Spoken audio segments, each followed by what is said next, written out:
안녕하세요. 이현주입니다. 안녕하세요. 이희입니다. 네, 5월 보이는 라디오 두 번째 이야기, 시를 품고 사는 사람들의 글 읽는 마을 시작하겠습니다. 오늘 초대 손님은 문단의 대통령이라 불리는 사단법인 한국문인협회 전 이사장님이셨고 현재 사단법인 한국문인협회 명예회장이신 이광복 회장님을 모셨습니다. 회장님 반갑습니다. 반갑습니다. 회장님 반갑습니다. 반갑습니다. 네. 이광복 회장님은 충남 부여군 석상면 증산리 원증산 마을에서 사남 3녀 장남으로 태어나셨습니다. 1976년 현대문학을 통해 문단에 등단한 이후 풍랑의 도시, 목신의 마을, 폭설, 불멸의 혼, 계백 등등 다양한 장편 소설을 발표하시며 활발한 창작 활동을 이어오셨습니다. 사단법인 한국문인협회와의 인연은 1975년 월간 문학 기자로 시작되었고 이후 협회 이사, 소설분과회장, 부이사장, 상임이사 등을 역임하시다 2019년 제27대 이사장으로 선출되셨습니다. 수상 경력으로는 제7회 동포문학상, 제20회 한국소설문학상, 제14회 조연현 문학상, 제28회 펜문학상, 그리고 대통령 표창 등등 다수의 문학상을 수상하셨습니다. 정말 대단하십니다. 네네. 수상 경력과 이력, 업적을 말씀드리자면 밤을 새도 모자랄 것입니다. 오늘은 저희가 이광복 회장님의 말씀 한마디 한마디의 소중함을 알게 대담으로 시간을 보내기보다는 인간과 문학, 문학이란 무엇인가 라는 주제의 강의를 부탁드리려고 합니다. 오늘은 이광복 회장님의 팬들이 방청객으로 오셨습니다. 와, 한대가 대단하십니다. 사람이 온다는 건 실은 어마어마한 일이다. 정현종 시인의 방문객이 생각이 납니다. 회장님께서는 2014년 부여 100년을 빛낸 인물에 선정되셨으며 2022년 충남 부여군 선화공원에 이광복 문학비가 세워졌습니다. 그리고 늦둥이 자제분께서 서울대 노스쿨을 졸업해서 제14회 변호사 시험에 당당히 합격하여 올해 3월 대형 로펌에 취업했습니다. 회장님 진심으로 축하드립니다. 축하드립니다. 네, 네, 회장님. 네. 2022년 선화공원에 세워진 문학비에 대해서 많은 분들이 궁금해하고 있거든요. 네. 한번 한 말씀 듣고 싶습니다. 네, 자세히 말씀드리겠습니다. 제 고향 충청남도에서 몇 해 전부터 얼살리기 운동, 우리 그 정신문화 창달 차원에서 우리 고장 얼살리기 운동을 해왔습니다. 네네. 그 사업의 하나로 충청남도 각 시군에 문학비를 하나씩 세우게 됐는데 21년도에는 부여하고 인접한 논산시에 수필가이시고 시조시인신 김영배 문학비를 세웠습니다. 참고로 말씀드리자면 이 김영배 선생님은 1928년 충청남도 논산시 광성면 갈산리 출신으로 주옥 같은 작품을 쓰셨는데 제 고등학교 때 은사님이시기도 하고 또 한편으로는 저에게 문학의 첫 단추를 끼워주신 어른이기도 하거든요. 그런데 이 어른 문학비를 논산문화원 광장에 건립을 했습니다. 그리고 이어서 2022년도에 이번에는 부여군에 할당이 돼서 그러면 부여군 출신 문인 중에 적당한 인물을 선정해서 문학비를 세우자 이렇게 논의를 하던 중 사단법인 한국문인협회 충남지회에서 부여 출신 문인으로 정한모 시인, 신동엽 시인 이분들이 계시지만 이분들의 문학비는 이미 건립이 되었으니까 부여군 출신 소설가 제1호인 이광복의 문학비를 건립을 하자.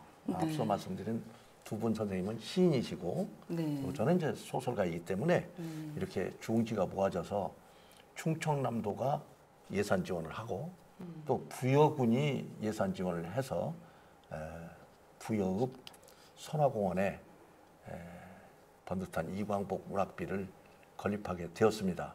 네. 그런데 저로서는 과분하고 좀 어떻게 보면 부끄럽기도 하고 그렇습니다. 더 좋은 작품을 쓰라는 매서운 채찍을 알고 분발해서 작품을 열심히 써야 되겠다 이런 생각을 하는데요.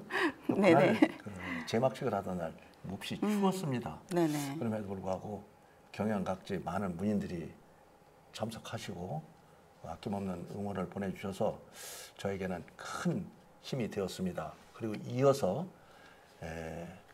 23년도에는 보령으로 가고 24년도에는 서산으로 가고 이런 식으로 해서 충청남도에서 얼살리기 운동, 우리 정신문화의 그 소중함을 일깨우기 위해서 그런 뜻 있는 사업을 하고 있는데 제가 앞서 말씀드린 바와 같이 제 8회 충청남도에서 8번째로 문학비를 세우게 됐고 저로서는 이제 더욱 보람있게 생각하는 것은 논산의 제 은사님 그리고 부여의 이제 제자인 저 이렇게 해서 사제간에 두 지역에 연결되는 문학비가 나란히 서게 돼서 무척 고맙게 생각합니다. 굉장히 의미 있는 문학비가 세워졌네요. 네네네. 그리고 이광복 회장님의 소설 동행, 화려한 밀실, 날품파리의 넋두리, 또 목신의 마을, 먼 길 등등 이런 것들이 민트 오디오북이라는 그런 유튜브 채널에서 제가 열심히 듣고 있습니다. 네, 우리 여기 오신 여러분들께서도 이광복 회장님의 소설 많이 경청해 주시면 감사하겠습니다. 네. 오늘 저희가 이광복 회장님께 부탁드린 강의 주제는 인간과 문학입니다. 여러 곳에서 인간에게 문학이 주는 필요성에 대해 강의하신 걸로 압니다. 어쩌면 그만큼 인간이 태어남과 동시에 문학은 성립되었다라는 생각이 듭니다. 인간과 문학이라는 주제로 약 40분 정도의 강의를 들으실 건데요. 질문 시간은 별도로 드리지 않습니다. 대신 강의 들으시다 궁금하신 것이 있을 때는 바로바로 톡으로 보내주시면 강의 사이사이 또는 끝나고 제가 질문을 대신 하겠습니다. 그럼 여러분의 큰 박수와 함께 회장님의 강의 듣도록 하겠습니다.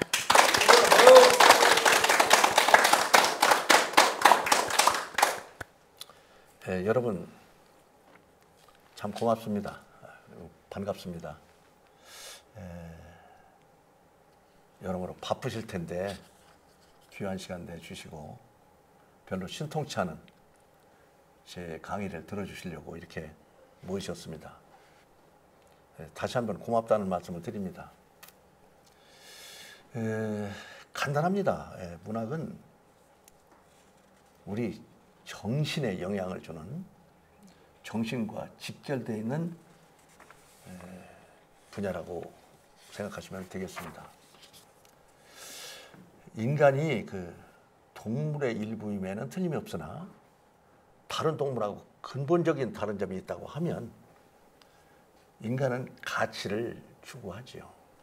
말하자면 다른 동물들은 열심히 먹고 자고 또 번식을 하면서 한 생애를 마칩니다. 그런 측면에서는 사람도 다를 바 없다고 하겠으나 사람에게는 참 특이하게도 다른 동물이 지닐 수 없는 독특한 덕목을 가지고 있습니다. 아주 그 비근한 예로 어른들의 제삿날을 챙기고 또 가족의 생일을 챙기고 이런 것부터가 인간만 하는 일 아닙니까? 다른 동물은 하지 않습니다. 그렇죠? 네네네. 그리고 이제 가치라고 하는 측면에서 우리가 잘 생각을 해본다면 안나푸르나 제4번 같은 험준한 산을 오르는 산악인 또 42.19km를 뛰는 마라톤 또 그 밖에도 여러 스포츠가 참 어떤 인간의 한계에 도전하는 그런 분야로 이제 발전해 왔고 또 그 기록을 깨기 위해서 많은 선수들이 노력을 하는데 이 가치라는 측면을 배제하고 보면은 그 높은데 왜 올라가겠습니까? 헬기를 타고 공중으로 올라가면 되지. 오토바이나 승용차를 그렇죠. 타고 42km도 좋고 420km도 좋고 달리면 되지 않습니까? 그런데 우리는 그 어떤 악조건을 무릅쓰고 고봉에 오르시는 분들한테 아낌없는 박수를 보냅니다. 그리고 인간 한계를 극복하고 마라톤을 완주하시는 분들에게 아낌없는 박수를 보냅니다. 그렇죠. 예. 우승을 못했다 할지라도 중도에 포기하지 않고 완주한 사람에게 아낌없는 응원을 보내죠. 그것이 인간이 추구하는 저는 가치라고 봅니다. 여기 이제 문학을 사랑하시는 분들, 또 문학하시는 분들이 오셨으니까 또 문학과 직결된 한 말씀을 드리고 이제 세부적인 내용으로 들어가 볼까 합니다. 여러분들 잘 아시는 것처럼 백석이라는 시인 잘 아시지 않습니까? 네네. 입니다. 이제 그 백석 시인과 그 참 숭고한 사랑을 나눴던 김영한 보살님 잘 아시죠? 이분이 이제 성북동에 있는 대원각을 이제 일으키신 분인데 보살님이 법정 스님에게 그 대원각을 받아주십시오 하고 통째로 시주를 했지 않습니까? 네. 그죠? 그런데 그 과정에서 법정 스님은 계속 사양을 하셨죠. 네, 그렇죠. 그러다가 이에 의해서 김영한 보살님이 최종적으로 하신 말씀이 제 재산이 많다 한들 대원각이 큰 돈을 주고받으면서 거래할 수 있는 부동산이라 한들 백석의 시 한 줄만 못합니다. 네네네. 이렇게 말씀하셨어요. 네. 그래서 그 말씀 한마디에 더 이상은 사양할 수가 없어서 법정 스님이 그럼 그렇게 받는 걸로 하지요. 해서 그 대원각을 이제 개보수를 해가지고 지금 이제 길상사가 됐죠. 네네네. 길상사. 네. 근데 제가 말씀드리고자 하는 핵심은 참 그 김영한 보살님이 대단하신 어른이다. 어떻게 백석의 시 한 줄을 소환해서 그러니까. 제 재산이 큰 재산이라고 하더라도 그분의 시 한 줄만 못합니다라고 말씀을 하셨는지 감동과 감화를 감당할 길이 없습니다. 제가 생각한데는 아마도 이런 미담이 이런 아름다운 이야기가 교과서에 수록되지 않으면 수록은 안 되겠다. 수록됐으면 좋겠다. 네네. 왜냐하면 그래야만 어떤 정신적 가치 이것이 물질의 상위 개념이다. 반드시 돈만 쌓아놓고 그것이 최고인 양 생각하는 사람들에게는 좋은 그 소재가 되지 않을까 이런 생각을 해봅니다. 그렇습니다. 지금 우리 사회가 많이 핍진해졌죠. 제가 나름대로 원인 분석을 해보면은 경쟁이 과도해졌죠. 아주 경쟁이 과열됐어요. 이걸 가지고 제가 또 연구를 했어요. 왜 이렇게 됐는가? 여러 측면이 있지만 시간상 한 갈래만 말씀을 드려보겠습니다. 언제부턴가 60년대죠. 정확하게 말하자면 가족계획. 어느 집이든 자녀를 하나 아니면 둘을 낳고 그러다 보니까 아들 하나 있는 집에 예를 들자면은 우리 아들 하나가 성공하면 우리 집안 전체가 성공하지만 우리 아들 하나가 실패하면 우리 집안 전체가 통째로 무너지는 겁니다. 아까 소개하실 때 제가 4남 3녀 중 장남으로 출생했다고 그러는데 그 시대에 우리 아버지 어머니의 생각은 내가 7남매를 두었으니까 7남매 중 어느 녀석 하나 성공하면 지 동기간은 이끌어 주겠지. 설마 지 동기간 배 걸리면서 밥 굶기겠어? 하는 그렇죠. 예, 정서가 옛날에. 밑변에 네. 다 깔려 있었거든요. 네. 그런데 이제 핵가족 시대가 되면 뭐 아니면 돕니다. 그렇죠. 그렇죠. 그렇죠? 네, 네. 이것이 사회 현상과 맞물리면서 우리가 어떤 걸 볼 수 있냐면은 이제 과외 열풍이 불죠. 우리 아이를 잘 가르쳐야 되니까 남의 아이들을 꺾어야 되니까. 하나밖에 없어요. 그렇습니다. 그다음에 이제 그 과외를 시키려면 학원이 발달되어 있는 동네로 가야죠. 좋은 학원을 찾아서 가야죠. 이러다 보니 여기서 이제 경쟁이 과열되는 거죠. 물론 경쟁 없는 사회는 발전이 없으니까 경쟁은 적절히 있는 것이 좋습니다만은 너무 과도한 데서 문제가 생기는 겁니다. 그렇죠. 맞죠? 네네네. 그리고 특히 우리 사회가 여기 오시는 분들은 안 그렇습니다. 왜냐하면 문학을 사랑하시는 분들이고 문학을 하시는 분들이기 때문에 그렇지 않습니다. 근데 우리 사회 전반을 보면은 우선 너나 할 것 없이 추구하는 것이 권력, 자본, 속도, 효율, 속도를 내야지. 네. 그래야 남들 경쟁에서 따돌리고 앞서 나가죠. 그다음에 효율을 높여야죠. 그런데 마음에 여유가 있는 분들은 반드시 그렇지 않거든요. 또 정신이 풍요로운 분들은 반드시 그렇지 않단 말이죠. 그렇죠. 그러면 이제 문학이라는 것은 바로 정신과 직결된 분야라고 제가 서두에 말씀을 드렸지 않습니까? 우리 정신 세계를 풍요롭게 해주는 것이 문학이다. 그래서 좀 범위를 확대하면 인문학이라고 말할 수가 있겠는데 그 인문학의 핵심에는 모름지기 문학이 있다. 그리고 저도 이제 참 연로하신 어른들께는 매우 송구스러운 말씀입니다만은 어느덧 나이가 70대 중반에 이르렀잖아요. 그럼 지난 세월 돌아보면은 많은 계통에 종사하는 분들, 많은 분야에서 예간다 재간다 하시는 분들, 또 조남만 되면 삼척동자도 할 수 있는 어른들, 그런가 하면 아주 비참한 분들, 각계각층 인사들을 만났습니다. 그런데 그 중에서도 가장 따뜻한 분들이 문학하는 분들이고 문학을 사랑하시는 분들이라고 저는 생각을 합니다. 그 답이 나와 있습니다. 왜 그런가?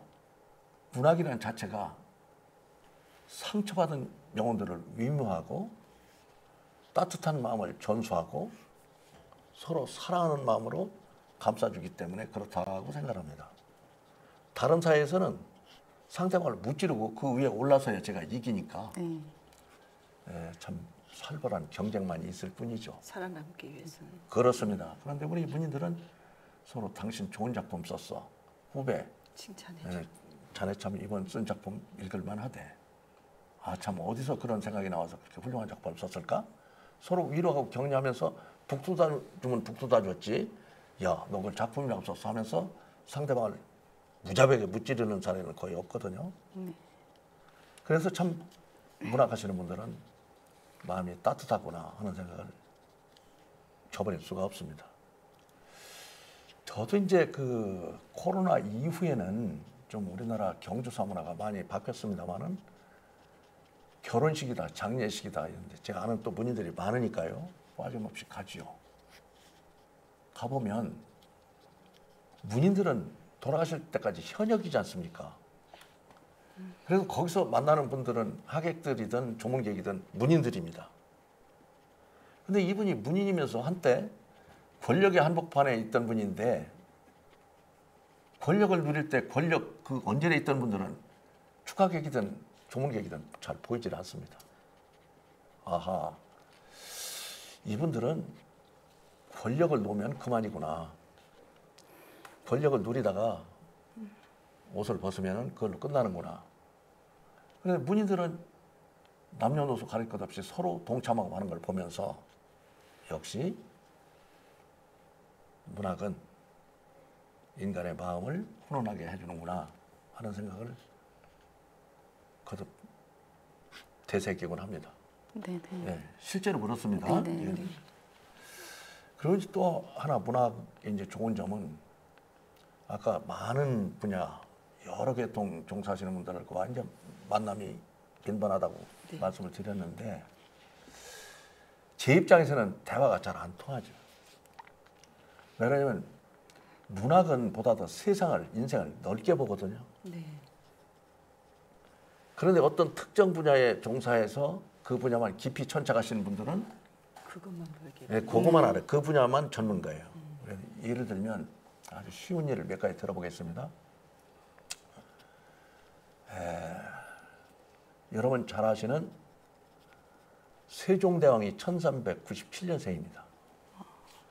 그 다음에 연도까지 다 알고 계시네요. 네. 수찬을 지내신 정인지 대감이 96년생 세종대왕보다 한 살 위입니다. 이제 이런 얘기를 했더니 어느 분이 정인지 출생연도를 딱 인터넷에서 찾는 거예요. 요즘 폰이 있으니까요. 찾아서 정인지는 1397년생인데 왜 1396년생이라고 하셨어요? 이렇게 얘기를 하는 겁니다. 아, 네. 네? 그럼 세종대왕하고 동갑 아닙니까? 이런 얘기입니다. 네네네. 그래 제가 어떻게 하겠어요? 맞습니다. 맞아요. 그분 말씀이. 아, 네네. 맞는데 제가 그럼 1년차 제가 아주 쉬운 말로 헛소리를 했겠습니까? 아닙니다. 정인이는 1396년생인데 음력으로 동짓달이기 때문에 이듬해를 넘어가는 겁니다. 네네네. 말하면 그렇군요. 그 융통성에 관한 얘기를 하는 네네. 거예요. 아, 융통성. 맞죠? 네네네. 융통성. 네네. 그럼 음력으로 설정하면 음력은 이듬해 그렇죠. 2월로 넘어가잖아요. 네네. 2월만 2월로 맞죠? 네네, 맞습니다. 그러니까 네. 음력으로 환산했을 때는 말하자면 동짓달 금운께라든가 석달에 태어난 사람은 양력 기준은 이듬해로 넘어가는 거예요. 그래서 그쵸. 아까 당신도 맞습니다. 두 가지 네. 아, 맞다. 둘 다 맞는 말씀이시죠. 그럼 네네. 문학에서는 답을 하나만 찾는 게 아니거든요. 그럴 수도 있고 저럴 수도 있는 겁니다. 맞죠? 그렇죠. 네네. 그런데 융통성 없는 사람은 거기에 갇혀버리는 거예요. 동의하십니까? 동의합니다. 그래서 이 세상을 보는 시야가 네. 넓어야 된다. 이런 얘기입니다. 네. 그러면 이제 지금 정계에서 사실상 이제 발을 뗐다고 판단되는 분이기 때문에 한번 여러분 잘 아시는 사례를 인용해 보겠습니다. 정몽준 씨라고 아시잖아요. 현대중공업 네네. 경영하신 분. 그분이 이제 정치 일선에 있을 때 선거 때마다 거의 예외 없이 나오는 CF가 있어요. 현대중공업. 네. 현대중공업 CF를 내보내줘야 선거에 이제 좋은 영향을 미칠 수 있으니까 현대중공업에서 이제 그 광고 발주를 하겠죠. 네. 그러면 거기에 정주영 회장님 말씀이 나와요. 네네. 제가 한번 성대모사까지 한번 하면서 흉내를 내보겠습니다. 5만 분지를 지도하고 백사장 사진하고 그걸 가져가서 네가 배를 사겠다고 하면 그 계약서를 가지고 영국에 가서 차관을 얻어서 조선소를 져서 배를 만들어 줄 테니까 사라 이런 얘기예요. 여러분 잘 아시잖아요. 그러면 청중들 까르르 웃는 효과음까지 해서 CF가 나오는데 그러면 시야가 좁은 사람들, 생각이 좁은 사람은 그게 전부인 줄 안다 이거예요. 왜 CF라는 것은 시간이 정해져 있잖아요. 그렇죠. 그런데 우리는 그 너머를 봐야 되거든요. 정주영 회장께서 그런께서 차관을 얻으러 외국에 가기 전까지는 실무자들이 가서 사전 교섭을 다 해놓은 거죠. 네네네. 그리고 정 회장님은 가셔서 이제 사인 최종적으로 서명만 하는 그런 절차를 받기 위해서 가신 것인데 그 앞부분은 전부 생각을 못하고 이분은 말이에요. 그냥 5만 분들 지도하고 백사장 사진 그것만 가지고 가서 차관을 얻은 것처럼 착각을 한다 이게 아니죠. 세상은 그렇게 단순한 것이 아니죠. 그렇죠. 결코 그렇지 않습니다. 그리고 이제 문학이 인생의 표현이기 때문에 평상시 근면하던 분이 갑자기 게을러졌어. 그럼 왜 그럴까? 그런데 평상시 게을렀던 분이 갑자기 부지런해졌어. 그럼 평상시 아주 인색하던 분이 요즘은 돈을 잘 쓰면서 술값도 잘 내고 밥값도 잘 내. 왜 그랬을까? 그걸 들여다보는 것이 문학인이거든요. 이게 뭐하고 많은 관련이냐면 우리 흔히 쓰는 얘기입니다만은 사람 마음 변하면 죽는다는 말 있잖아요. 뭔가 변화가 있으면은 그 배면에는 그 이면에는 뭔가 틀림없이 원인이 있습니다. 그렇죠. 네. 네네. 여기서 잠깐 다른 얘기를 이제 좀 소환해 보자면 재미있는 거니까요. 손자병법이라는 책을 여러분 잘 아실 겁니다. 정비석 선생의 소설 손자병법도 있습니다만은 기원전 221년에 손무라는 쓴 사람이 쓴 병법이 손자병법인데 이 병서는 이제 전 세계 사관학교의 교재이기도 합니다만은 거기에 이런 대목이 나옵니다. 저 산 너머에서 흙먼지가 일어나면 기병이 오고 있다. 말탄 부대가 온다는 얘기. 말이 막 띠거리로 몰려오니까 흙먼지가 일어날 거예요. 팍팍 하면서. 그 다음에 앞산에서 새가 갑자기 푸르륵 날아오려면 거기 첩자가 들어왔다. 네네네. 그렇듯이 인간사에서도 무언가 아기가 운다, 그러면 뭔가 원인이 있는 거예요.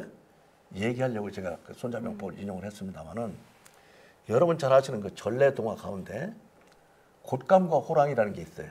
맞죠? 아기가 울어. 근데 엄마가 아기를 겁박해. 야, 울지 마라. 저 바깥에 호랑이 왔다.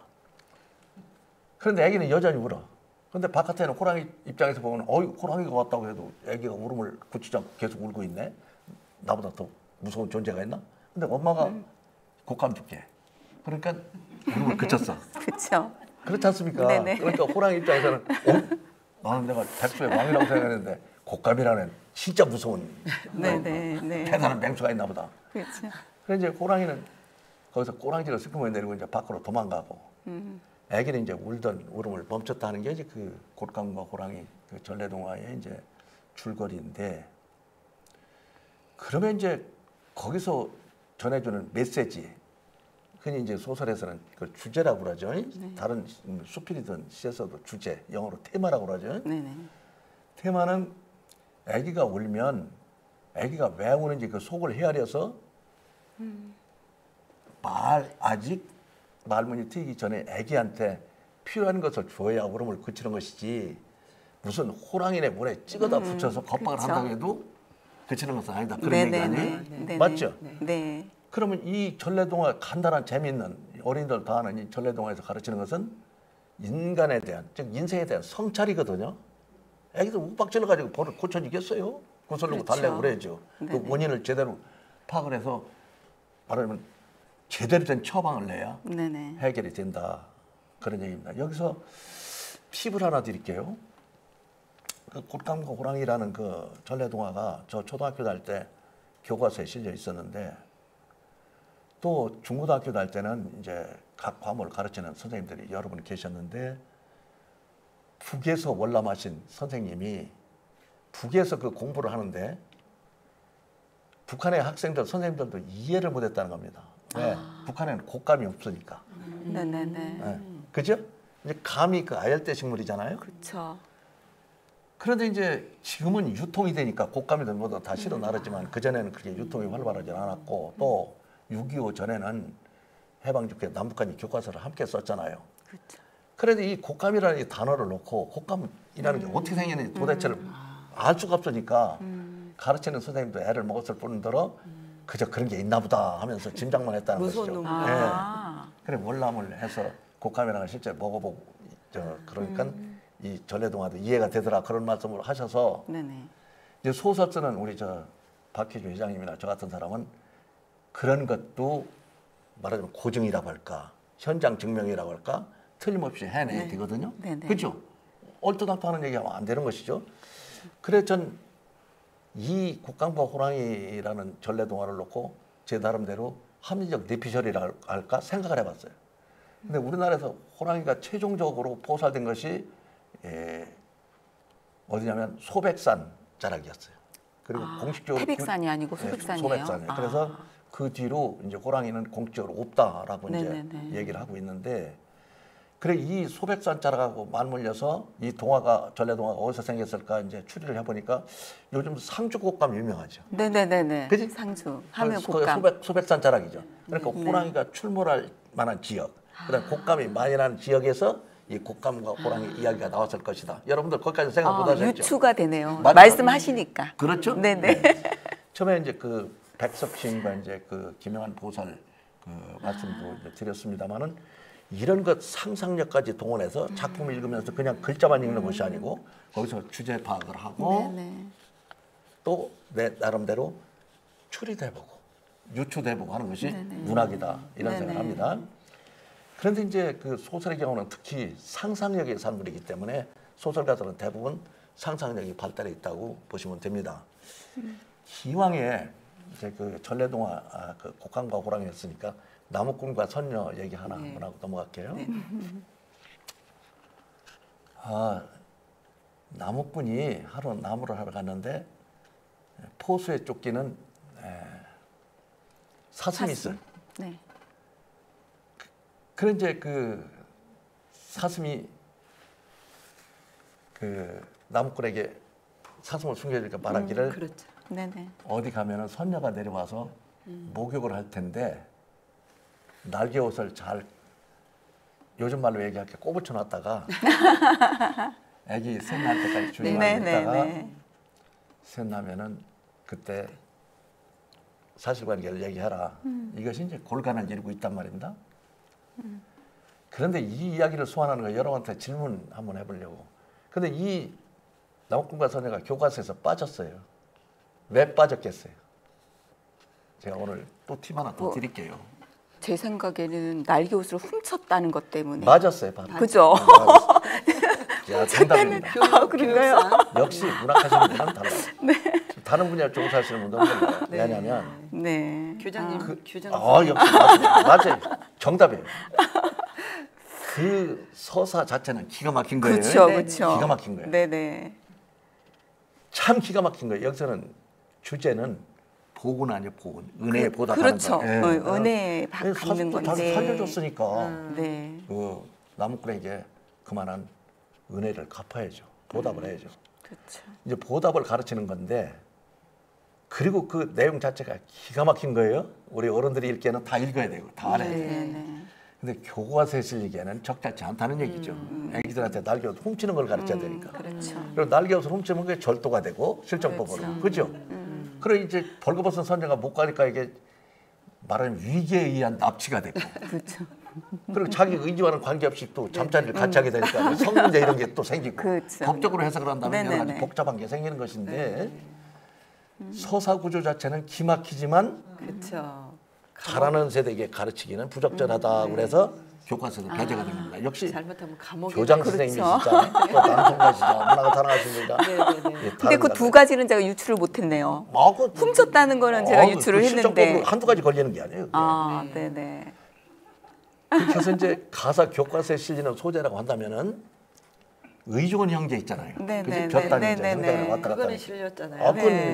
그게 교과서감인 거죠. 네네. 그 이제 충남 예산군 대흥면에서 있었던 실화를 모티브로 해서 그 만들어진 이야기인데 그 실화였어요? 실화입니다. 그리고 그 예산 그 대흥에 가면은 그 의존 형제 그 동상도 만들어 놓고 그랬어요. 실화입니다. 그 예산은 들이 넓은 고장이어서 벼농사를 많이 하고 그렇습니다. 그것도 아까 곶감과 그 호랑이 할 때 상주를 유추해 보듯이 그것도 볕단이 많이 나는 데는 이제 강원도 살코에서 별로 안 통하는 얘기예요. 그렇죠. 그렇죠? 네네네. 논농사를 많이 해. 그리고 또 설정 자체가 그럴싸하게 만들어져야 된다 하는 얘기죠. 재미없죠? 네. 아니요, 너무 재밌어요. 아, 그래요? 네네. 제가 이제 그 또 하나 우리가 문학하는 사람으로서 세상을 넓게 보는 안목이 생기는 이유가 있어요. 제가 이제 많은 사람을 만났다고 아까 2번 강조했잖아요. 그리고 폭넓게 이제 다양한 분들 교류를 하고 있다고 말씀드렸잖아요. 이것을 우리는 살면서 이렇게 뭘 부대끼고 하는 것을 체험이라고도 말하고 경험이라고 말해요, 흔히. 그렇죠? 우리가 그렇죠. 지금, 네네. 스튜디오에서 이런 또 체험을 하고 있는 겁니다. 네네. 또 경험을 하고 있는 거예요. 그런데 그것은 실제로 부대낀 것을 우리는 체험 경험이라고 하는데 책에서 얻어진 것을 우리는 간접 경험. 간접 경험이라고 그러죠. 그러면 실제로 내가 부대껴서 얻은 경험과 간접 경험 내지는 간접 체험까지 우리 몸에 들어와 있는 거예요. 문학하는 사람들한테는. 이 몸에 들어와 있다고 표현한 이유를 제가 설명을 하겠습니다.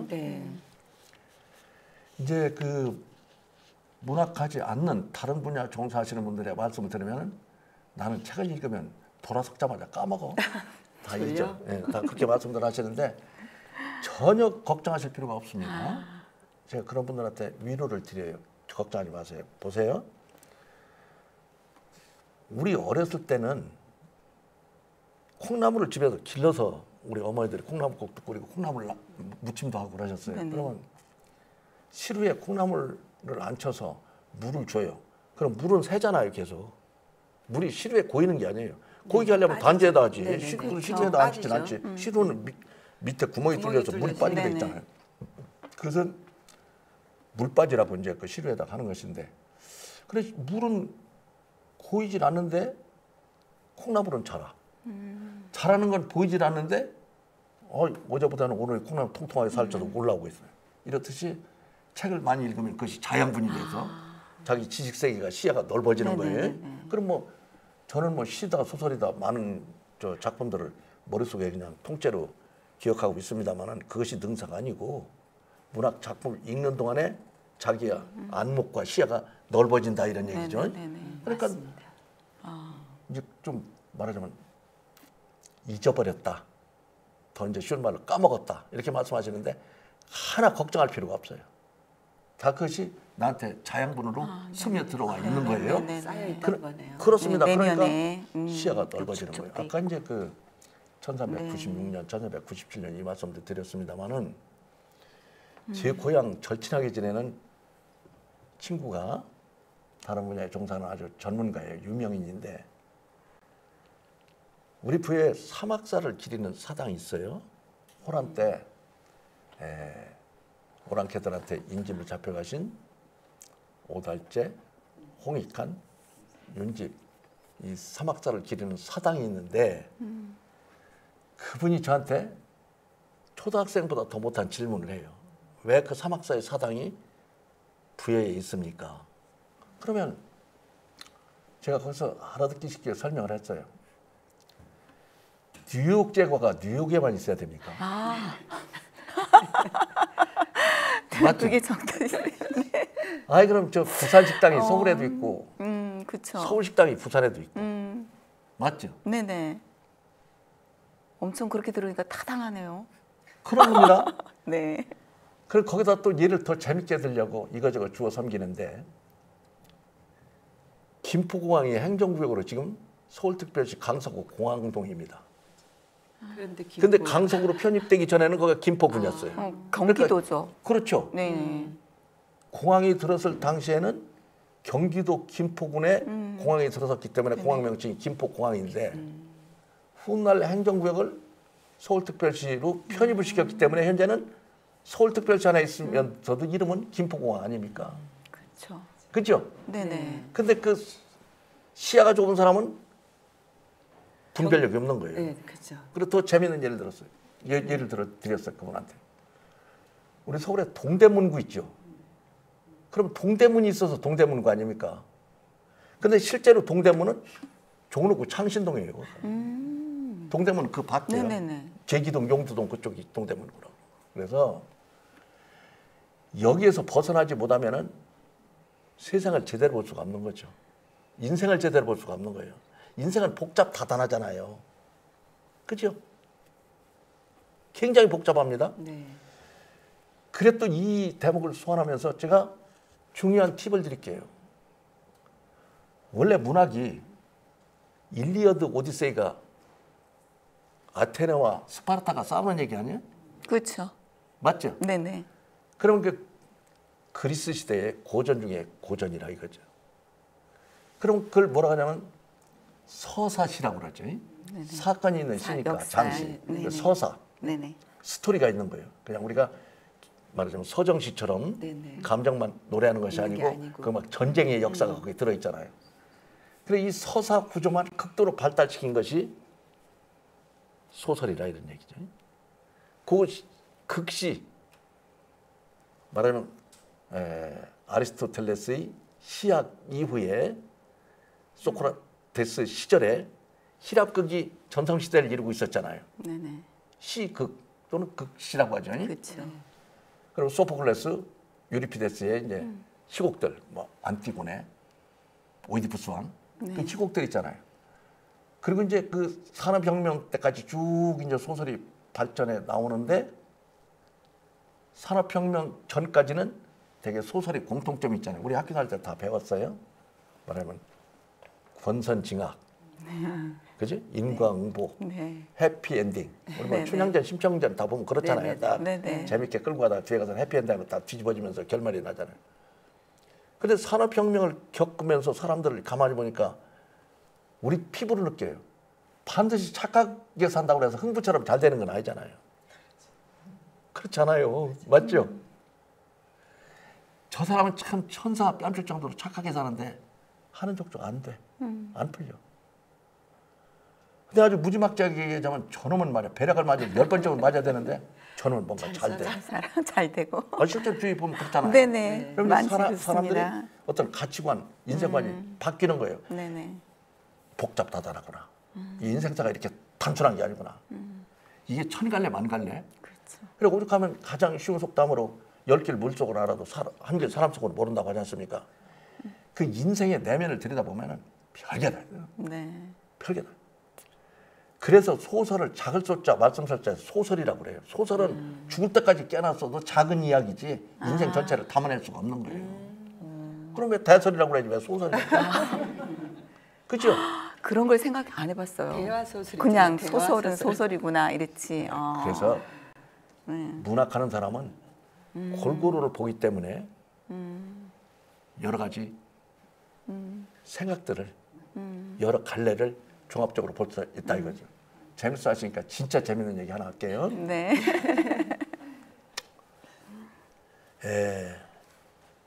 제가 이제 그 친손은 아직 없고 예손으로 이제 예손녀가 둘이 있고 예손자가 하나 있고 그런데 그 예손자 이 녀석이 어느덧 대학생이 됐습니다만은 초등학교 2학년 때 일이에요.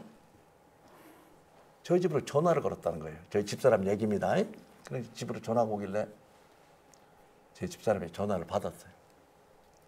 그러니까 이 녀석이 할머니 저 민준인데요. 그래 아유 우리 민준이가 전화를 했네. 초등학교 2학년짜리가 처음으로 전화를 한 거예요. 그러니까 그 녀석 하는 말이 할머니 안녕하셨어요. 그래 할머니 잘 지낸다. 할아버지도 안녕하신가요? 그렇지 할아버지 잘 지내. 그래서 삼촌도 잘 있어요? 이번에 그 변시 합격했다는데 우리 입장에서는 늦둥인데 그 우리 그 예손 입장에서는 예삼촌 아니에요? 그렇죠. 그러니까 이제 삼촌도 잘 있어요? 그러니까 잘 지낸다. 근데 차례차례 물어보니까 얼마나 신통해. 그렇죠. 네네. 그러니까 우리 집사람이 아이고 우리 민준이 많이 컸네. 전화도 잘하고 참 귀엽네. 추임새를 넣어야 될 거 아니에요. 칭찬을 딱 했어. 그러니까 이 애기 하는 말이 오늘 학교 숙제입니다. 그랬어. 오. 네? 오. 그래 지금 여러분들처럼 웃었어 저도 헛바람 나는 일 아니에요. 네네네. 이게 이제 말하면 소설은 되게 시조가 그렇듯이 기승전결 있잖아요. 반전이 일어난 거예요. 그러니까 집사람이 그 얘기를 전해주길래 집사람도 애기한테 대놓고 전화해다가 웃을 수는 없었지만 그렇죠. 헛바람 나서 웃었다 이거예요. 저 역시나 또 헛바람 나서 웃었으니까. 그러면서 곰곰이 생각을 해보니까 그 선생님이 훌륭하신 선생님이에요. 앞서 과당 경쟁 얘기도 했습니다마는 사실 문제 하나 더 푸는 것보다도 이갓집을 비롯해서 집안 어른들한테 전화하기 숙제를 낸 거 있잖아요. 이것이 더 소중한 저는 우리 시대의 화두라고 생각을 합니다. 어떻게 생각하세요? 네. 맞죠? 다들 공감하시네요. 그러네요. 네. 그래서 이게 문학이 이런 거라는 얘기죠. 그래서 제가 혼자 집사람하고 대화를 하면서 그 선생님 훌륭하신 선생님이네. 그리고 아마도 지금 현재 그 학교 현장이 성비를 봤을 때 그렇게 됐잖아요. 여선생님이 많잖아요, 훨씬. 그렇죠. 그래 이 숙제를 내주신 선생님은 여선생님이실 것이다. 그리고 연세를 이렇게 유추해 본다면은 교대를 갓 졸업하고 오신 초임 선생님은 아니시고 아마 그렇죠. 자녀를 두신 선생님이실 것이다. 그렇게 이제 추리를 하고 나중에 그 예손자를 만나서 네 선생님 여자 선생님이시지? 그랬더니 예. 그 선생님네도 애기 있다고 말씀하시는 적 들은 적 있냐? 그랬더니 예. 제 추리가 딱 맞아 떨어진 거예요. 네네. 그러면 이제 그 전화를 걸어온 우리 예손자도 그렇고 숙제를 내준 그 선생님도 그렇고 또 그럴싸하게 해석한 저도 그럴싸하게 해석을 한 거고 우리 집사람하고도 이 참 핍진한 시대에 한바탕 크게 웃었으니까 그것도 재미있고 그렇잖아요. 이런 역할을 해주는 것이 전 문학이다 이렇게 생각을 해요. 그러면 되게 제가 문학하는 사람이 아니고 그랬으면은 우리 예선자가 그냥 저는 한 모양이구만 그냥 스쳐 지나갈 수도 있는 거 아니겠어요? 저는 생각을 해봤다 이거. 근데 우리 학교에서도 그런 교육이 절실하지 않나 이런 생각을 해봐요. 그리고 또 하나는 문학에서는 비유를 참 많이 해요. 비유. 많이 해요. 비유. 몇 가지 또 재밌게, 여러분들 웃으시니까 재밌는 예를 들을게요. 과학 분야에 계신 분이 그런 얘기를 하더라고요. 무슨 얘기를 하냐면 동요에 산골짜기에 다람쥐, 아기 다람쥐, 도토리 점심 가지고 소풍을 간다. 동요 있잖아요. 네네, 있어요. 그런데 과학한 사람이 문학 평론을 하면서 말하기를 산골짜기 다람쥐는 도시락 싸지도 않을 뿐더러 소풍 갈 일도 없다 이거예요. 다 소풍이야. 그러니까 상상력이 고갈된 거죠. 상상력 고갈해요. 네네. 그다음에 다람쥐 알바민가고 조약들도 줬고 다람쥐 알바민가고 솔방울도 줬고 다람쥐는 절대 실수를 하지 않는다는 거예요. 조약도를 왜 주느냐 이거지. 솔방울 왜 줘? 지가 먹을 도토리나 말이야. 네, 밤을 줘야지. 그렇죠? 네네. 아, 참 이 사람 꽉 막힌 사람이구나. 이거 소갈머리가 밴댕이구나. 상상력이 없는 거예요. 그래서 거기다 곧 반론을 제기하면 들이박는 게 되는 거예요. 그러니까 혹시 반론 제기할 일 있으면 약간 숨을 돌리고 반론해야 돼요. 그래야 서로 상처가 안 돼요.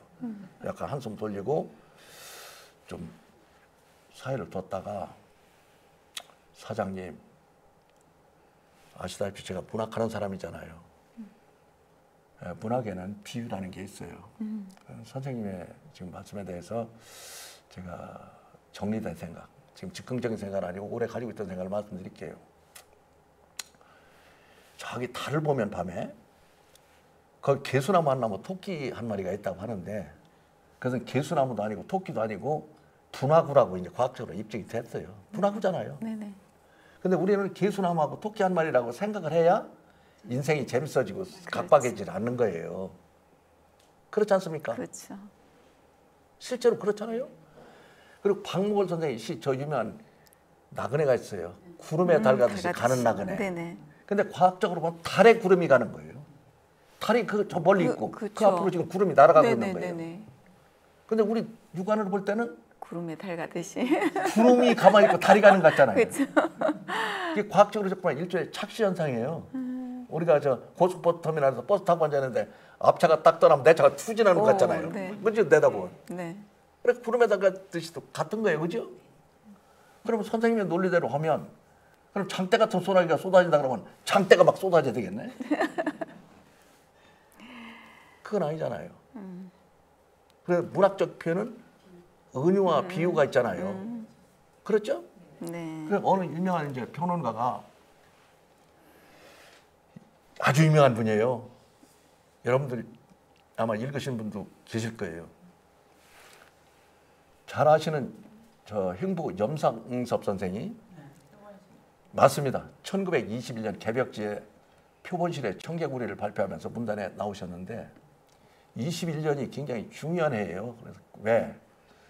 저 유명한 김소월 시인이 1902년생인데 이분이 1920년에 등단을 했고 22년에 개벽지에 진달래꽃을 발표했어요.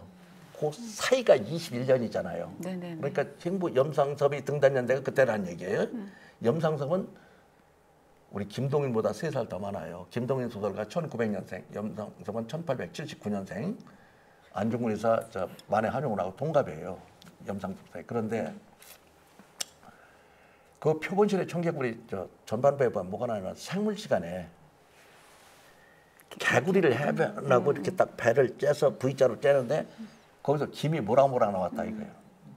그런데 이 유명한 평론가가 뭐라고 그걸 공격을 했느냐면은 표본실의 청개구리가 발표됐을 때 사실주의 소설의 대표적인 작품이다. 이렇게 얘기를 했는데 무슨 얼어 죽을 사실주의냐. 개구리는 냉혈동물인데 거기서 무슨 김이 나오느냐. 이렇게 공격을 했어요. 맞아요. 맞아요. 개구리는 냉혈동물이라 김이 안 나요. 그 자체로는. 그런데 이분이 간과한 있어요. 저는 또 거기다 반론을 제기하는 거죠. 왜?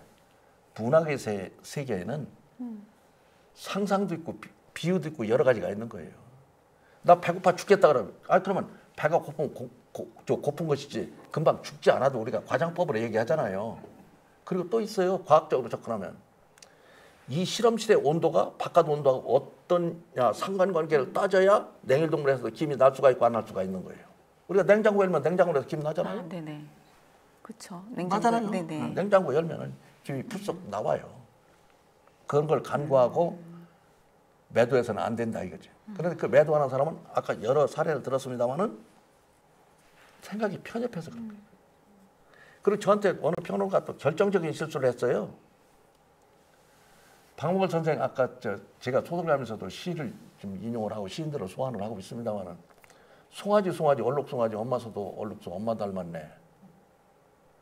얼룩소는 1960년대 네덜란드의 홀스타인 젖소 있잖아요.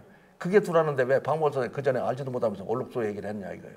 참 젊은 평론가인데 대학 교수인데 제가 그 얘기를 듣고 또 숨고르기를 한번 하다가 제가 한 수 가르쳐 줬어요. 거기서 말하는 얼룩소는 젖소가 아니고 경상도에서는 칡소라고 그래, 칡소. 네. 누런소에 왜 검은 점 이렇게 네, 거뭇거뭇 벗겨져 있잖아요. 네. 그 얼룩소예요. 네. 왜 칡뿌리처럼 생겼잖아요. 칡뿌리 껍질처럼. 그래서 경상도에서는 칡소라고 하고 제 고향에서 주로 부지깽이소라고 그래요. 네. 부지깽이의 끝자락 좀 타다 말하면 거뭇거뭇하잖아요. 그 소 이렇게 검은 점 삐친 것이 부지깽이 같아서 어른들이 부지깽이소라고 하는데 그 소를 얘기하는 거거든요. 그럼 비판하려면 알고 해야 되지. 그래서 문학하는 사람들은 좀 시야를 넓게 가지고 있다. 여러 가지 경우의 수. 비유 있잖아요. 은유가 있고, 그죠? 그러면은 아까 했던 대로 장대 같은 비도 있을 수가 있고, 구름의 달 같으시도 있을 수 있는 거고, 막 냉혈동물에서 김도 날 수 있는 것이고, 여러 말하자면 사회활동을 열심히 하는 분들이 광폭 행보를 하듯이 어떤 사고에 갇히지 않고 틀에 박히지 않고 멀리 넓게 깊이 생각한다 이거죠. 그래서 요즘은 학문에서도 통섭이라는 말을 많이 써요. 융합이라는 말을 많이 쓰고 그 핵심이 뭐냐면 넓게 파야 깊이 판다는 거죠. 그전에 심지어 있잖아요. 생물학에서 실제로 이제 제가 이건 농담이 아니라 실제로 모기 뒷다리에 붙어있는 세균에 관한 연구. 어느 사람 박사 논문이에요. 모기 뒷다리 자체가 시원찮은데 거기에 붙어있는 세균에 관한 연구를 했다 이거예요. 얼마나 깊이 연구를 했어요. 많이 연구한 거죠. 그렇죠? 네. 그러나 그걸 가지고 박사학위를 받았을지언정 그게 세상의 전부는 아니고 인생의 전부는 아니라는 얘기죠. 이제 결론 맺을 시간이 이제 서서히 다가오는데 이제 핵심은 문학은 인생의 표현이다. 내 눈으로 발견한 인생의 담론을 예술적으로 승화시켜서 제2, 제3의 인생을 제시해주는 이종표와 같은 것이다. 저는 이렇게 생각을 해요. 그리고 이제 문학을 다른 예술의 상위 개념에 놓는 이론이 있어요. 예를 들면 하우제라는 사람이 문학과 예술의 사회사라는 책을 썼어요. 명저입니다. 그런데 왜 문학을 예술에다가 포함시키지 않고 독립을 시켜서 문학과 예술의 사회사라고 했겠어요. 그런데 이분의 이론은 다른 예술은 오감만 가지고도 할 수 있다 이거죠. 근데 문학은 거기에 사상과 철학이 들어간다 이거죠. 네? 다른 그런 미술 작품, 음악 작품에 사상이 안 들어갔다는 얘기는 아니죠. 근데 거기서 철학을 추출해내기는 사실상 어렵죠. 훌륭한 작가는 자기 사상과 철학을 부여해서 거기서 뭔가 건져낼 만한 메시지를 담아요. 그죠? 예, 말하자면 죽느냐 사느냐 그것이 문제로다. 여러분 잘 아시죠? 이것은 셰익스피어 햄릿에 나오는 대사예요. 그래서 우리는 그 셰익스피어 햄릿 대사 때문에 셰익스피어를 일컬어서 햄릿 작가라고 말하고 햄릿을 심사숙고형 인물이라고 말해요. 왜? 죽느냐 사느냐 이걸 굉장히 깊이 생각하잖아요. 근데 풍차를 놓고서 막 개구리가 들이박는 세르반테스의 돈키호테. 그래서 중불난지 잘하는 사람을 우리는 돈키호테의 형이라고 그래요. 그죠? 이렇게 소설에서는 인물을 창조하고 거기서 두고두고 가슴에 새겨야 될 말을 남기는 거죠. 그래서 유명한 작가들의 작품을 보면은 거기에 우리가 길이 새겨 들을 만한 말씀들이 들어 있어요. 이제 그 영국의 버나드 쇼라고 하는 극작가가 있었는데 이분이 독설가죠. 그래서 노벨 문학상을 주겠다고 하니까 거부했죠. 그리고 독신으로 살았어요, 이분이. 그런데 유명한 아주 미모의 여배우가 와서 인터뷰를 하는데 선생님은 어째요 결혼을 안 하십니까? 독신을 사십니까? 하고 질문했어. 근데 이 독설가니까 뭐라고 얘기했냐면 자칫 결혼했다가 당신 같은 바보 천치를 낳게 될까 봐서 그래. 이 정도로 독설가예요. 그리고 노벨상을 준다고 하니까 안 받아서 거부했어. 내가 노벨상을 왜 받아? 그 노벨이라는 놈 나쁜 놈 아니야. 화약을 발명해가지고 인류를 말이야 막 집단 살상시키고 말이야 사람을 죽게 만들었는데 그 놈이 무슨 상을 제정해서 상을 줘? 그리고 그런 놈이 제정한 상을 내가 왜 받아? 하고 내잘 정도로 이제 그 대단한 분인데 대표작으로 이제 인간과 초인간이라는 작품이 있어요. Man and Superman이라는 작품이 있는데 이분은 또 죽기 전에 묘비명을 자기가 직접 써놓고 죽었어요. 묘비명 내용이 뭐냐면 그렇게 까불더니 이렇게 될 줄 알았지. 그게 자기 묘비명이에요. 이렇듯이 남들이 쓰지 않은 거 자꾸 쓰시잖아요. 네, 네. 새로운 것을 만들어내는 사람이라 이게. 그래서 저도 이제 가끔 작품 한 편에 최소한 내 목소리 하나는 심어놔야지 해가지고 쓴 게 있는데 제 소설 읽은 사람들이 몇 분 그 용케 발견하고 얘기해 주더라고요. 제가 쓴 게 있어요. 우리 처지에서 어려운 국면으로 빠지지 말자. 네. 우리를 스스로를 잘 유지하면서 살자 하는 취지로 뭘 써느냐면 호랑이도 물에 빠지면 송사리가 시키는 대로 해야 되잖아. 그렇죠. 실제로 맞아요. 뭐 대통령도 죄지면 말이야. 감옥에 가서 간수가 시키는 대로 해야 될 거 아니에요. 그렇죠. 고래도 물에 무태우려면 개미밥이 되는 거예요. 그렇죠? 이제 그런 걸 썼더니 어떤 분이 오래 기억되면서 이광복 어떤 오록배에다 새겨야 되겠다고 그렇게 우스갯소리 하는 분도 계셨는데 그런 까지도 창작하면서 그 내 사상의 철학의 일부잖아요. 그죠? 저는 그래 평상시 많이 조심을 해요. 제가 호랑이도 아니지만은 별 볼 일 없는 놈한테 가서 내 참 상투꼭지를 내주고 이리저리 흔드는 거 제가 용인이 안 되거든요. 제 자존심이. 그래서 저는 과거 그 직장 생활할 때도 수터지면 그냥 나왔어요. 그 연연하지 않고. 왜냐면 제가 가고자 하는 길은 문학의 길이기 때문에 내가 좋은 작품을 쓰면 됐지 그 월급 몇 푼에 내 연연하고 그러진 않는다. 여기다가 뭐 내 자존심까지 내 팔아먹지는 않는다. 예, 그렇게 하고 좀 다른 사람이 보기에는 배짱 장사를 했을지 모르지만은 저는 남한테 굴복하고 그런 걸 좋아하지 않거든요. 그 연장선에서 이제 그런 말도 한번 창작을 해봤다 이런 얘기고요. 요 정도 하고 마칠까 합니다. 네네네네. 네네. 아유, 듣다 보니까 시간이 어떻게 지나간지 모르게 지나갔습니다. 네, 우리 이광복 회장님 힘들게 한 3, 4분 정도의 강의를 해주셨는데요. 박수 한번 보내드리겠습니다. 네, 너무 감사합니다. 네. 우리 회장님의 문학과 인간에 관해서 말씀을 해주셨는데요. 인생은 표현이고 이정표다. 문학은 인간의 정신과 직결된다고 하셨습니다. 지금 저희가 이제 톡으로 질문 온 거는 없습니다. 왜냐하면 너무 자세하게 예를 들어서까지 설명을 해주셨기 때문에 아마 이해가 속속히 들으셨던 것 같습니다. 네. 자, 이제 끝으로 이제 두 가지만 제가 여쭤보겠습니다. 예. 이게 뭐 정확한 표현일지는 모르지만 문학은 글자를 도구로 삼아서 또 말을 통해 표현한 예술이라고도 합니다. 네. 그래서 저희는 신앙송이라는 예술을 전문으로 하는 사람들입니다. 그래서 혹시 그 시나 수필이나 또 소설, 에세이처럼 우리 신앙송이 문학의 한 장르로 이렇게 자리 잡기가 가능할지, 그리고 그렇게 자리 잡기에 위해서는 또 어떤 것들이 필요할지 한번 여쭤보고 싶습니다. 예. 네. 야, 그 참 잘 정리하셨습니다. 앞서 그 문학과 예술의 사회사 제목만 이렇게 인용을 해봤습니다만은 사전을 찾아보면 문학을 뭐라고 정의하느냐면 작가의 사상과 감정을 문자로 표현한 언어 예술이다 이렇게 정의를 해요. 그래 이것도 확실한 정의는 아니라고 그래요. 더 많은 정의를 내릴 수가 있어서 하다 어떤 미국의 한 학자는 문학이 뭔지는 모르지만 있는 것은 사실이다. 이렇게까지 이제 도리뭉술이 넘어왔다고. 네네. 근데 저는 그 신앙송 하시는 분들을 높이 상찬합니다. 그 이유는 우리가 책으로 나와 있는 시 있잖아요. 시집에 나와 있는 시를 보면은 기본적으로 활자잖아요. 그렇죠. 이 활자의 감흥을 더 독자에게 가까이 다가갈 수 있도록 전도사 역할을 해주시는 분들이 낭송가라고 생각을 합니다. 네. 예.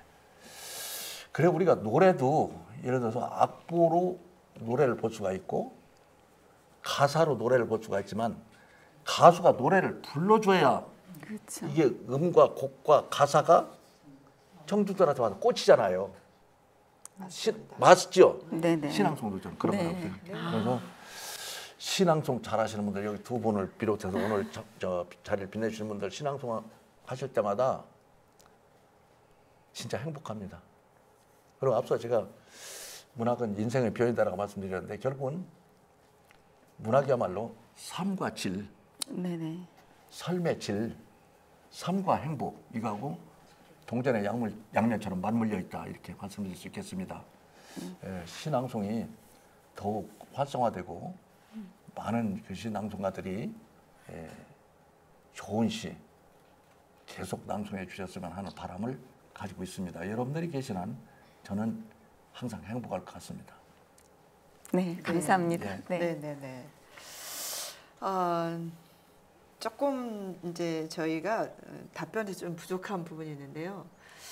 만약에 정말 가능할지는 모르겠지만 신앙송도 우리 이 선생님처럼 수필 소설 에세이처럼 문학의 어떤 한 장르에 들어갈 수가 있을까? 아니, 있다고 생각을 하시는지 여기에 이제 좀 있다고 생각합니다. 네, 네. 그러려면 또 뭐 우리 신앙송가들이 더 열심히 더 정확한 표현으로 신앙송에 전념을 해야 된다라고 생각이 듭니다. 네네. 네. 그럼 마지막 대답입니다. 제가 직접 확인한 바는 아닙니다만 시 원문, 그러니까 시 원문에 저작권이 걸려 있어 낭송을 하면 안 된다라는 그런 시가 있다라는 말을 들었습니다. 네. 문학에서 저작권은 어떤 역할을 해야 된다고 보십니까? 저도 어깨너머로 그런 얘기를 들었습니다. 네. 그래서 그 저작권 문제는 심도 있게 상의해야 될, 의논해야 될, 또 우리가 토론을 해야 될 주제가 아닌가 싶습니다. 그래서 그 문제는 또 실정법이라는 게 있기 때문에 그 법적인 문제도 검토가 돼야 되지 않나 이런 생각을 하고 제가 법률가가 아니기 때문에 단정적 말씀드리기가 좀 그렇습니다. 네. 그것은 좀 연구해보는 걸로 하고 저도 네. 계제가 되면 그 부분 종사자들 또는 전문가들한테 자문을 구하고 좀 바람직한 방향으로 도출해 보도록 하겠습니다. 네, 네, 저희는 회장님께서 말씀하셨듯이 가수가 노래를 불러주지 않으면 뭐 작곡가나 그 노래는 뭐 아무 무의미하듯이 시도 책 속에 잠만 자고 있지 저희 낭송가가 꺼내주지 않으면 그 영혼이 묻힐 거라는 그런 생각을 합니다. 인간과 문학, 문학과 인간, 문학은 인간을 위해 존재하며 인간은 문학을 통해 자신을 표현하고 이해하는 것 같습니다. 이강복 회장님 말씀을 듣고 있노라면 백과사전 또는 인간 GPT 같다라는 생각이 듭니다. 인간과 문학이라는 명강의 정말 잘 들었습니다. 강의 하나하나 허투루 넘기지 않고 온 청력을 다해 듣고 있는 이 쌤께 여쭤보겠습니다. 오늘 방송을 하면서 느낌이 어땠나요? 네. 사실 우리 이강복 회장님은 우리 문학계에 굉장히 독보적인 존재이시기도 하고 많은 창작 활동을 하신 분이기 때문에 너무 훌륭하신 분을 오늘 이렇게 모시고 이렇게 소중한 자담회를 갖게 된 것을 저는 개인적으로 굉장히 영광스럽게 생각을 합니다. 그리고 오늘 그 인간과 문학이라는 강의 정말 주옥 같은 그런 말씀을 해주셨거든요. 근데 그 중에서 기억나는 거는 무슨 뭐 융통성, 비유 뭐 여러 가지가 있겠지만 그 중에서 이 오늘날 이 경쟁 시대에서 우리 문학인은 상처받은 영혼을 치료하고 그 다음에 서로 사랑하고 위로하면서 격려하는 그런 따뜻한 마음을 가진 분들이다. 네. 이렇게 말씀을 해주신 분이 굉장히 제 가슴에 남았습니다. 네. 그래서 오늘 이런 말씀 너무 소중하게 제가 가슴속에 간직하겠고, 같이 이렇게 자담회에 경청해 주신 분들도 아마 저와 똑같은 그런 감동을 받으셨을 거라고 생각을 합니다. 모쪼록 우리 회장님 건강 잘 챙기시고 앞으로도 종종 저희들 뵙게 되기를 바라겠습니다. 네, 고맙습니다. 귀한 시간 내주셔서 참 고맙습니다. 그거는 모두의 소망일 겁니다. 네. 그럼 이강복 회장님께서는 여러 곳에서 강의하신 걸로 알고 있습니다. 오늘 저희 방송을 하면서 어떠셨을까요? 아주 흡족했습니다. 그리고 행복했습니다. 그리고 앞서 말씀드린 거 한 가지만 더 보완한다고 그러면은 우리는 태어나서 간 세상 살면서 어느 누구라도 다 행복하게 살아야 될 권리가 있습니다. 네, 맞습니다. 문학을 통해서 우리의 영혼이 보다 더 행복해졌으면 하는 것이 제 간절한 소망입니다.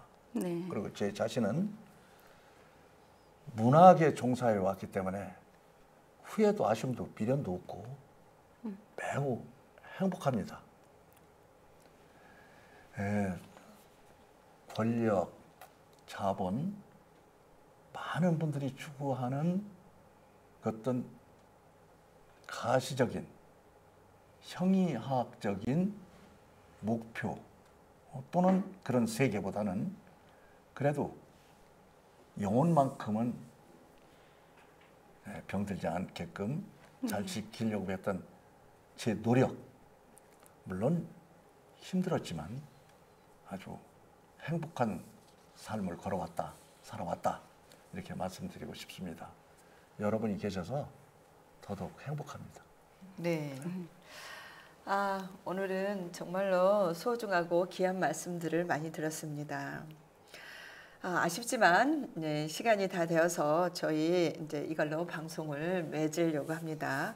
5월 보이는 나이도 두 번째 이야기, 시를 품고 사는 사람들의 글 읽는 마을, 인간과 문학이라는 주제로 유익하고 흥미진진하게 시간을 보냈습니다.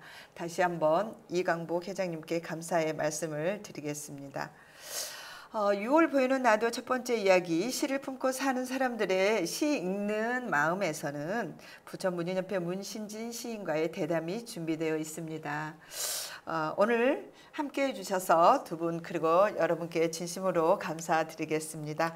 5월 보이는 라디오 두 번째 이야기, 시를 품고 사는 사람들의 글 읽는 마을 방송을 모두 마치겠습니다. 감사합니다. 회장님 감사합니다. 네, 고맙습니다. 잘하셨어요. 네. 잘하셨어요. 네.